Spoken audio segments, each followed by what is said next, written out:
o futuro do emprego com a reforma trabalhista? A reforma trabalhista aprovada recentemente, ampliada inclusive pelo efeito da lei da terceirização, faz parte de um projeto muito maior do atual governo Temer de transformar profundamente a sociedade brasileira.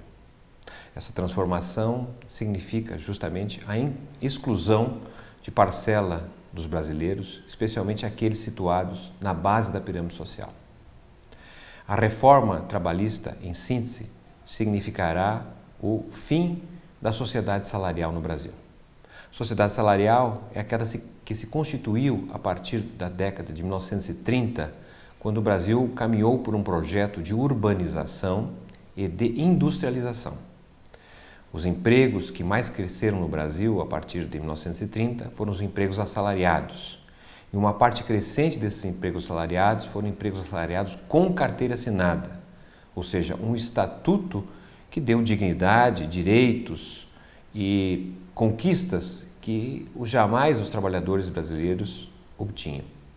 A industrialização também permitiu que grandes empresas se estabelecessem e, com isso, a expansão do sindicalismo, das negociações coletivas de trabalho, do poder, portanto, dos sindicatos reunirem os interesses dos trabalhadores em todo o Brasil.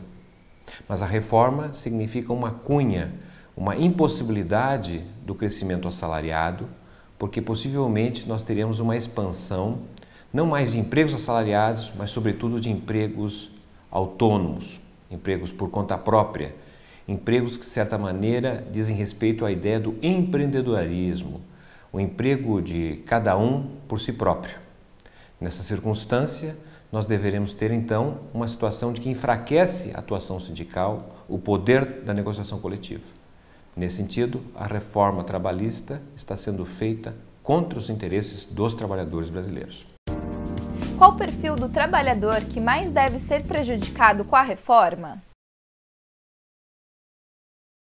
Os trabalhadores do setor de serviços, os trabalhadores do comércio, de transportes e dos serviços em geral, porque justamente é através da reforma trabalhista que as formas de contratação do trabalho intermitente serão mais expandidas.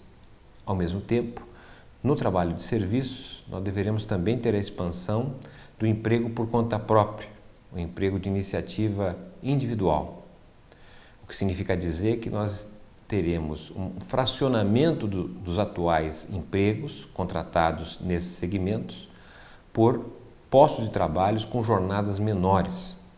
Isso ampliará possivelmente a possibilidade de emprego das pessoas, todavia com jornadas menores, com redução na remuneração, e o que significará, em última análise, a possibilidade do próprio trabalhador exercendo uma atividade, mas com renda tão baixa que o colocará ainda na circunstância da pobreza. Não basta ter um emprego nesse sentido, porque a renda tão diminuta implica a condição de pobreza. Isto afetará, sobretudo, as formas de ocupação e sendo os trabalhadores de serviços, de uma maneira geral, afetados negativamente. Não significa dizer também, por outro lado, que trabalhadores da indústria, na agricultura, na construção civil, entre outras atividades, também não serão afetados. Inclusive, trabalhadores do setor público, nas empresas estatais, as formas de contratação dos trabalhadores na administração pública através de concursos, possivelmente serão afetadas por novas modalidades de contratação através da licitação de menor preço, o que dará, nesse sentido, a possibilidade, então, de redução do emprego assalariado paralelamente ao crescimento do emprego por conta própria, o emprego autônomo, o emprego de si próprio. Essas condições que certamente nós teremos de avaliar com o passar do tempo, mas são indicações claras dos efeitos negativos da reforma trabalhista sendo aplicada no Brasil. Quais consequências a perda de direitos pode trazer para a sociedade brasileira? Nós somos uma sociedade que teve um passado escravista. um passado de profunda desvalorização do trabalho.